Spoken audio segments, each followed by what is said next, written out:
Hey all, అందరూ ఎలా ఉన్నారు? ఇది రాజా బర్త్డే ముందు రోజు అనమాట. అంటే 27th మార్నింగ్ అనమాట. జాయ్, నేను ఇంకా నా ఫ్రెండ్ కలిసి అయితే ఇలా ఎన్ఫీల్డ్ షోరూమ్కి అయితే వచ్చాము. రాజాకి నేను ఇంత పెద్ద గిఫ్ట్ ఇస్తానని అయితే ఎక్స్పెక్ట్ చేసి ఉండడు. అయితే ఇంకా ఇక్కడ అన్ని డీటెయిల్స్ ఇంకా అలానే ఏ బైక్ తీసుకుందామని చెప్పి అయితే ప్లానింగ్లో అయితే ఉన్నానమాట. ఎన్ఫీల్డ్ తీసుకుందామా, జీటీ తీసుకుందామని అయితే.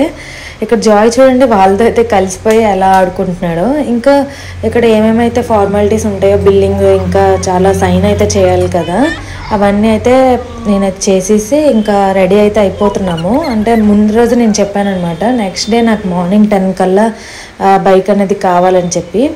అయితే వాళ్ళు అలానే ప్లాన్ చేసి అయితే నాకు మార్నింగ్ కల్లా ఇచ్చేశారు. ఇంకా ఇక్కడ చెప్పాను కదండి, సైన్ అయితే చేసేసి రెడీ అయిపోయింది బైక్ అయితే. ఇంకా బైక్కి స్పేర్ పార్ట్స్ అవన్నీ అయితే తీసుకోవాలి కదా, అవి కూడా అయితే ఫిట్టింగ్ చేయించేస్తున్నాను. ఎందుకంటే మార్నింగ్కి అవ్వదు కదా, సర్ప్రైజ్ అనేది సర్ప్రైజ్గానే ఉండాలని చెప్పి. ఇక్కడ రాజా ఏంటి సెంట్రల్కి తీసుకొచ్చిందని అయితే అనుకుంటున్నాడు. ఆడు వీడియో తీస్తుంటే నా ఫ్రెండ్ ఏంటి వీడియో తీస్తున్నాడు ఏంటి అని అడుగుతున్నాడు అనమాట. ఇక్కడ మేము ఒక 5 మెంబర్స్ని అయితే సెలెక్ట్ చేసుకొని వాళ్ళతో ఫ్లవర్స్ ఇంకా చాక్లెట్స్ అయితే ఇప్పించాము. వీళ్ళెవరో రాజాకు కూడా తెలీదు, అన్నోన్ పర్సన్స్ అనమాట. అమ్మాయి స్టార్టింగ్లో అమ్మాయి వచ్చి ఫ్లవర్ ఎలాగైతే ఇచ్చిందో అది చూసి చాలా షాక్ అయిపోయాడంటే, ఏంటి అమ్మాయి ఫ్లవర్ పట్టుకుని వచ్చేస్తుందని. ఇంకా అందరూ సెంటర్లో అనుకున్నారు ఇదే కదా గిఫ్ట్ అనేసి. ఇంకెక్కడికి వచ్చాక అయితే అందరూ షాక్ అయిపోయారు అనమాట, ఈవెన్ రాజాతో కూడాను. రాజా అయితే కళ్ళల్లో నీళ్ళైతే వచ్చేసాయి, అంత హ్యాపీ అయిపోయాడు అనమాట. ఎవరికి ఉండదు డ్రీమ్ బైక్ అనేది కొనుక్కోవాలని చెప్పి. ఇంకా అలాగా గిఫ్ట్ లాగా ఇస్తే మాత్రం ఇంకా హ్యాపీ అయిపోతారు కదా. రాజాకు ఒకప్పుడు ఇది చాలా డ్రీమ్ అంట.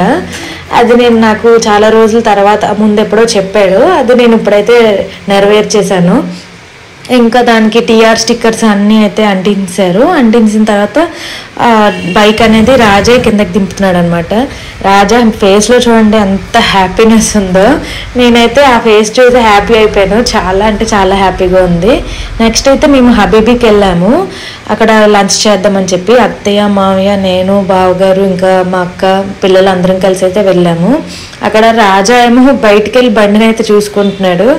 ఇంకా ఈవినింగ్ అయితే ఇలాగ మేము 4 మెంబర్స్, అంటే నేను, రాజా వాళ్ళ బ్రదర్ అంటే బావగారు, ఇంకా అక్క కలిసి పిల్లలతోనైతే ఇలాగ జీషన్ మండికి అయితే వచ్చాము. అక్కడ కేక్ కటింగ్ అది వాళ్ళతో సెలబ్రేట్ చేసుకొని ఇంకా తినేసి ఇంటికైతే వెళ్ళిపోదామని చెప్పి అయితే అనుకున్నాం అనమాట. అయితే మేము కేక్ కటింగ్ చేసి 1/2 hour అయినా కూడా మా ఫుడ్ అయితే రాలేదు. ఇంకా వాళ్ళేమో స్టార్టింగ్ సూప్ ఇస్తారు కదా, ఆ సూప్తో అయితే మేనేజ్ చేశారనమాట. ఇంకా మేము కూడా కొంచెం అలా మాట్లాడుకొని అయితే సూప్ తాగేసి ఇంకా ఫుడ్ కోసం అయితే వెయిట్ చేస్తున్నాము. సూప్ అయితే మాత్రం చాలా బాగుంది. ఇంకా ఫుడ్ విషయంలోకి వస్తే ఫుడ్ కూడా చాలా బాగుంది, కానీ కొంచెం చల్లారిపోయింది అనమాట. ఇంకా జాయ్ చూడండి చక్కగా పడుకుని పోయాడు, ఇంకా లెగనైనా లెగలేదు. కియాన్స్ కూడా అయితే పడుకుని పోయాడు అనమాట. ఇంకా వాళ్ళ అన్నయ్యతోనైతే టైం బాగా స్పెండ్ చేశారని అయితే నేను అనుకుంటున్నాను. ఇదేనండి ఫుల్ వీడియో. మీరు ఎవరైనా చూడలేదు అంటే చూసేయండి ఫుల్గా.